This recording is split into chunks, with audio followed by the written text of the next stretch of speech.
পাঠাচ্ছি এটার কোনো খবর নেই।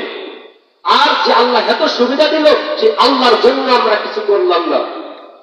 আর নামায়ার নবী হযরত মুহাম্মদ সাল্লাল্লাহু আলাইহি ওয়াসাল্লাম হাদিসের মধ্যে আবার বলেন, আল উলামা ওয়ারাসাতুল আম্বিয়া, উলামা ইকরাম হচ্ছেন নবীগণের ওয়ারিস।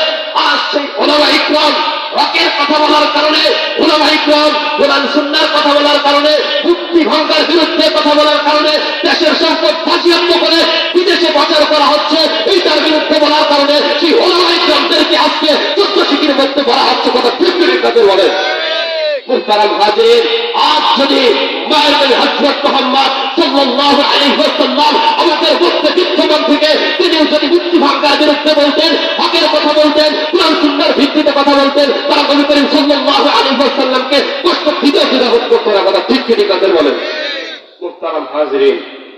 হকুল ইবাদ, বান্দার হক, এটা আল্লাহ পাক রব্বুল আলামিন কখনো ক্ষমা করবেন না। তুমি দেশের টাকা চুরি করেছো, গরু চুরি করেছো, 2 টাকা চুরির জন্য কিয়ামতের দিন কঠিন ভাবে আল্লাহ পাক রব্বুল আলামিন তোমাকে পাকড়াও করবে। কথা ঠিক কি ঠিক না?